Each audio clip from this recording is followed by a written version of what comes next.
for disaster. This is Dixon Despalmier, emeritus professor at Columbia University. He helped develop and popularize the concept of the vertical farm. What's that? We'll get to that. But before all that, he taught a class on medical ecology. So here's an idea that arose in this class. The idea was the students got tired of hearing about gloom and doom, which I don't blame them, and they said, we would like to start thinking more positively. So they came back and said, we think rooftop gardening in New York City might be a good idea to see if we can feed some people this way and maybe turn some of this heat bubble around and that sort of thing. So that's a great idea. The students started looking at how much rooftop space Manhattan had available for farming. Then they had to figure out what to grow to feed all 2.3 million of its inhabitants. The most energetic crop that you can possibly eat in one bite is rice. Then they calculated how much rice they could grow on the rooftops of Manhattan. And with the amount of land that they had, with a single crop per year, they ended up being able to feed 2%. In their view, it was a failure. Yeah. They said, you had a good idea. This was the right idea. It just didn't go far enough. I said, why don't we take the idea of the rooftop garden and put it inside the building?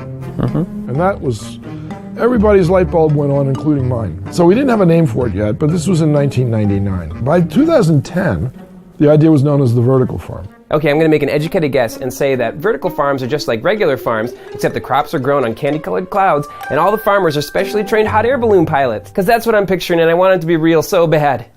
Wow. I'm wrong, aren't I? Way off. Well, what do they look like then? Well. Hands inside, we're going up. Okay. In a vertical farm, you always got to watch out for your head. Yeah. Whoa. I went over to Portage, Indiana to check out Green Sense Farms, one of the world's largest commercial vertical farms, to gain a higher perspective and to find out if vertical farming really is the future of agriculture. What kind of lights are these? They look like Christmas. These are produced by Philips, the large electronic company out of the Netherlands. They're our partner. And if you look underneath, you can see that it's made up of a series of red and blue diodes. What Philips has found is that you don't need the whole spectrum of light to have photosynthesis. The plants photosynthesize best with that red and blue light spectrum, and because of that, they use a lot less energy. You're not pumping all that energy in to produce that whole spectrum. They burn cool, and they're very efficient. As you can see under these LED lights, our produce looks brownish or discolored, but it isn't. It's really quite vibrant and green.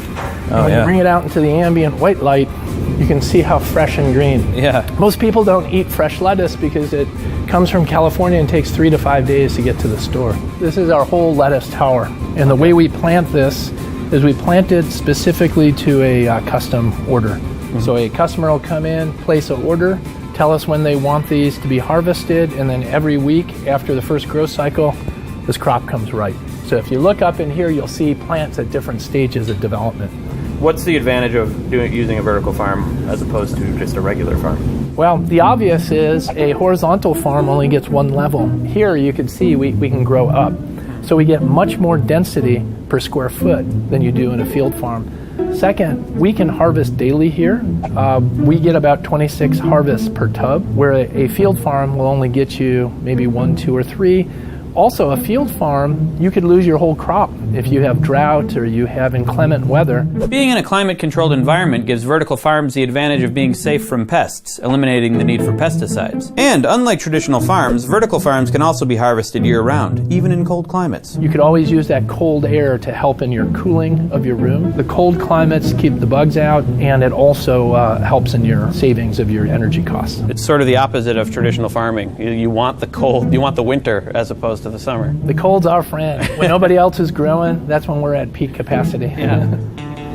We're all about climate control, creating that perfect atmosphere and climate in this grew room 365 days a year.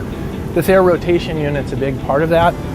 The ambient air gets flows through these filters, up these fans, and then it gets treated with temperature and humidity controls, so that it's always the perfect temperature and humidity here. The air is also sterilized with ultraviolet radiation to remove harmful microbes, and then enriched with a little extra carbon dioxide to speed up the plant growth process. It blows out the top, and then it just circulates throughout the room. Recirculating and purifying the air is good for the plants, but it's also good for humans. According to the CDC, over half of all foodborne illnesses come from plants, and more illnesses were associated with leafy greens than any other commodity. Vertical farms could potentially reduce the amount of foodborne illnesses and save lives. Another advantage of vertical farms is water consumption. Agriculture consumes around 70% of the world's water supply. 70. And then what happens to it after you farm? It runs off. And can you drink that water? You better not. Ecology is a very economical way of behaving. Okay, if you look at the way a hardwood forest recycles its nutrients, if you look at the way it handles water and micronutrients and minerals and things of this sort, the economy is remarkable when you reveal it. So, wow, why don't we do that? So, because we don't know how to do that. Many of these things don't exist. We have to fabricate them ourselves. We've designed these systems to conserve water. Water is pumped in, and then it gravity drains, and then it's recirculated, and it's calibrated so it always has the right pH, electric conductivity, and the right percentage of nutrients. Most other farming operations don't do that. So just on the logic of our process, this is much more economical, and it's much more sustainable. You could pretty much grow anything in an indoor vertical farm, but there's only a few things you can grow commercially and economically viably today. But you also have to understand this farm is specially engineered. It's like a Ferrari race car. It is designed specifically to optimize the growth of leafy greens.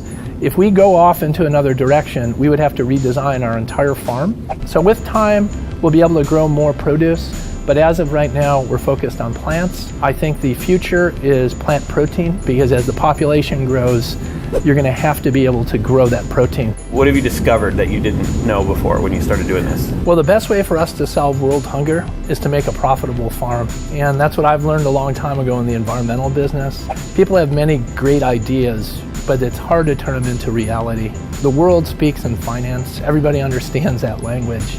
So for us to make this a profitable farm, we can really change the world.